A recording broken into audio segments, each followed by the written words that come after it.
On this episode of the Carolina Sports Guy, got a triple feature, folks. Going to break down the prediction and preview of the Philadelphia-Carolina game this Sunday, Week 5. We're going to look about why I hate Philly and some of the history between the two teams. And also the little bonus feature of how Scott Fitterer, our great GM, has pulled off a masterful trade bringing Stephon Gilmore to Carolina. Before we get into today's video, make sure you subscribe. Doesn't cost anything, folks. Hit that bell notification to be notified of future videos like this on the Panthers. Pound that like button. And folks, leave me some comments. I love the dialogue and the back and forth I have with you fans. Okay, folks. Getting ready here in Philadelphia.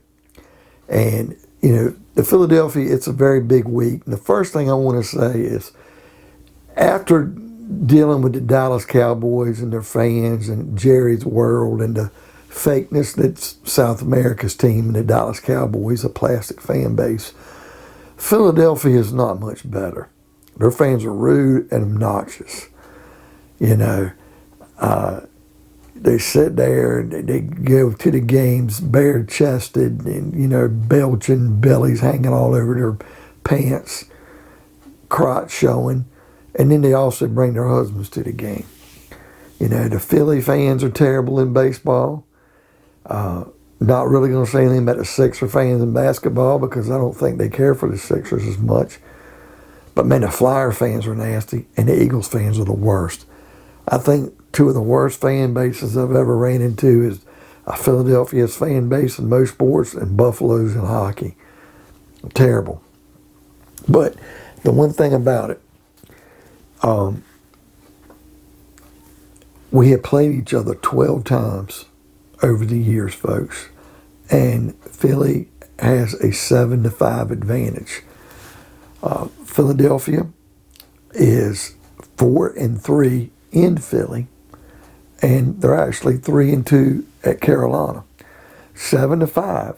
One of the big victories, however, the Panthers ever had came at Philadelphia in the NFC Championship game in 2003 when the Panthers defeated the Eagles 14-3 and Musa Muhammad silenced the crowd with his touchdown. It's a great game because the Eagle fans thought they'd win. And the Eagles, or however the fans want to call them, they're very obnoxious. And in this series, it's been very close for the most part, folks. There's been a couple of times Philly's embarrassed us. I think the last time we played Philly, they beat us in Charlotte. Now we're playing again this time in Charlotte. I think Carolina's got an advantage. I don't think Philly's line is as good as Dallas. But now Dallas might have exploited our defensive line. And I don't know if Philly's going to be able to bring the heat running the ball like Dallas did. But if our defensive line can shut down the Eagles' running game and concentrate on Jalen Hurts, we might be in business, folks. I think we can pick him a couple of times. Now, can our offensive line hold up against Philly's nasty defense? Because they do have a couple heavy hitters. Fletcher Cox is still out there.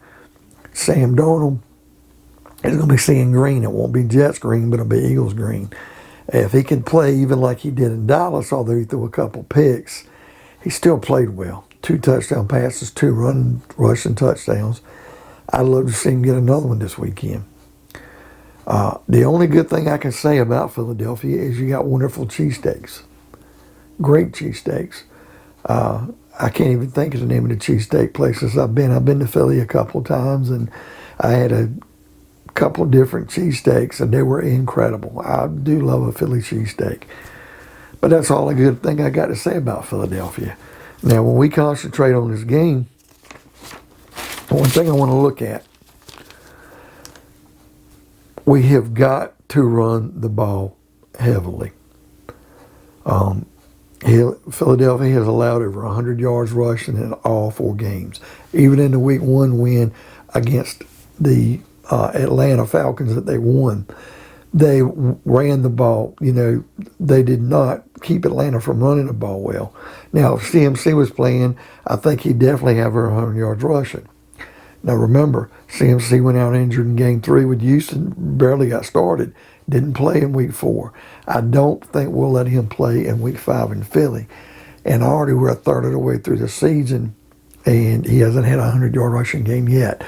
First 2 games, though, he had pretty close. It was like 90-something and 89, whatever. But with the receiving yards, he did do really, really well. But let's just hope this injury is minor. But him getting back and practicing, I think it's preliminary. He won't play this weekend. So we're going to have to, Chuba Hubbard's going to have a good game. We might have to run Tommy Tremble at fullback a couple of times. Maybe bring in Freeman, run the ball a few times.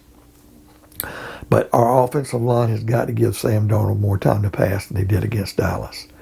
They've got to do that. And if he can avoid, he got sacked 5 times last week. If he can cut that down to just 2 sacks and no turnovers, we'll be in good shape. We've got to get the tight ends involved. Tommy Tremble, Ian Thomas, even Clay Thompson, we've got to get them involved. We've got to spread the ball around. It's good to see Zylstra catch a couple passes. He had a touchdown a couple of weeks ago. He had a nice 30-some yard game this past week against Dallas. We've got to admit, maybe we'll see some Shi Smith for the first time. Erickson's looked good when he's had to run out there on passing downs, but his returning ability has led me to believe we need something better. That's why I'm looking for Shi Smith.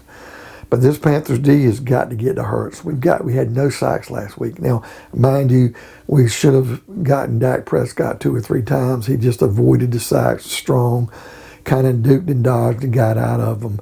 But he should have been taken down 2 or 3 times.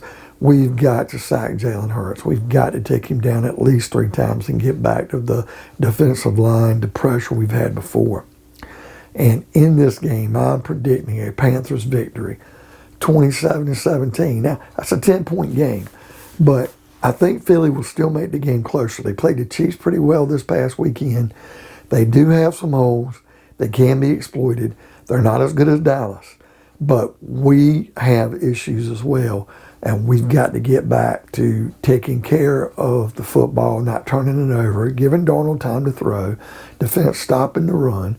Everything else will fall into place. And I'm giving the Panthers a 27-17 win. And do I think Sam Darnold will get a rushing touchdown? No. I think it's going to be Chuba Hubbard this time.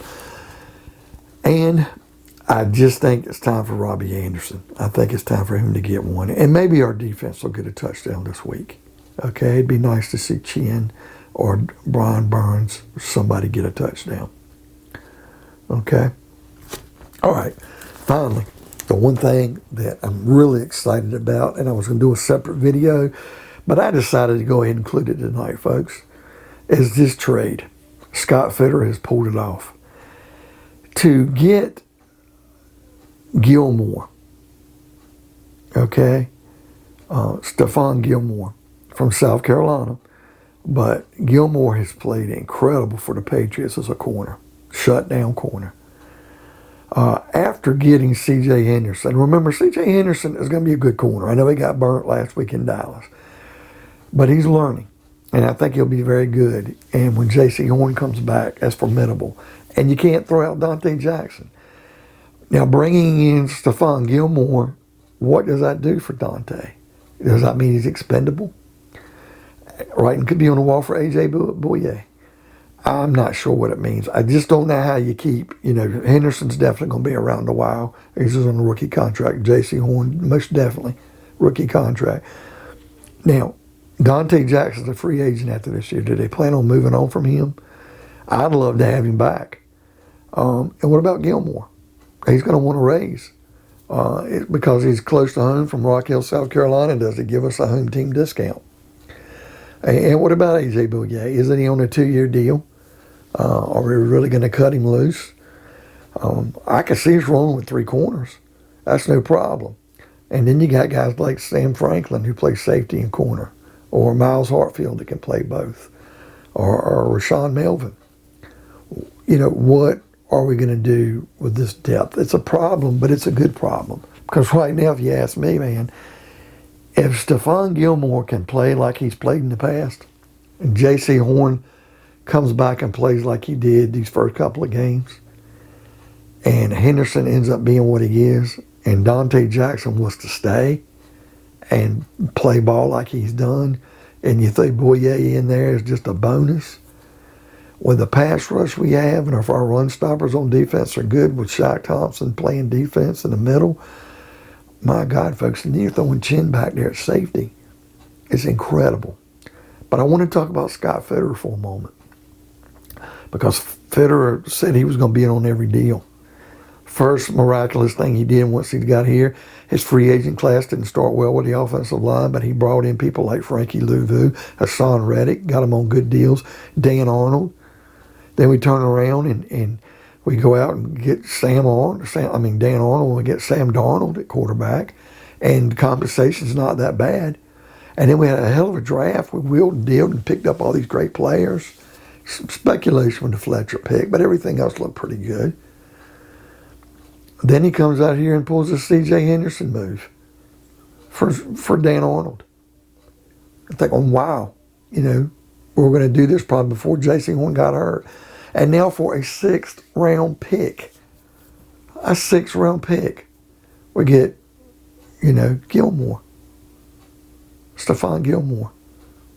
And the thing about Gilmore, folks, is if he's a bust or doesn't come back and play true to form, we've given up a 6th round pick.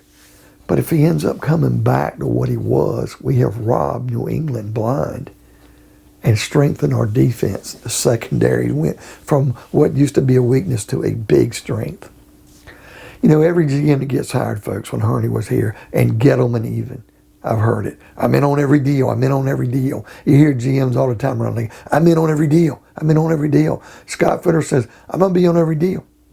And they kind of remind me of that guy that goes to the dance. You know the guy.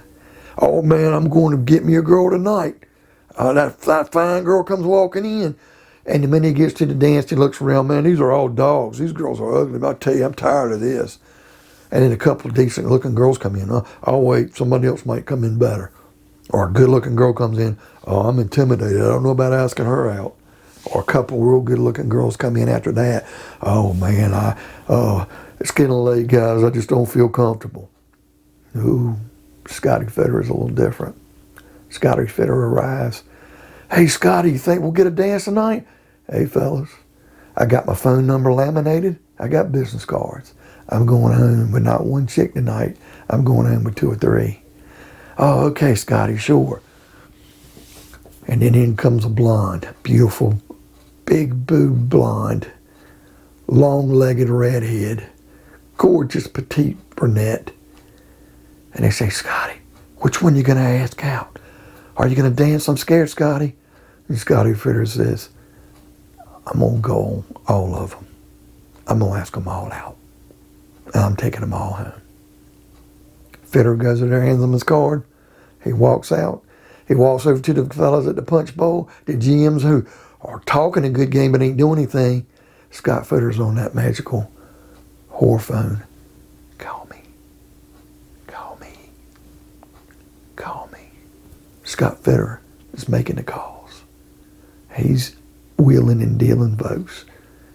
Carolina's in business. Scotty Fitterer is working the room. Okay, folks, what do you think of today's video? Do you like this deal for Stephon Gilmore? Do you think we're giving up too much draft capital? Do you hate Philly like I do? Maybe not as much as Dallas, but do you still hate them? Who do you got, and what's your score prediction this week for the Panthers and Eagles game? And who do you think might be the one person who's going to score? Leave me some comments. I love the dialogue. Pound that like button. Hit that bell notification for future videos like this on the Panthers. And by all means, folks, subscribe. Uncle Chucky would appreciate it. And we'll see you next time on another episode of Carolina Sports Guy.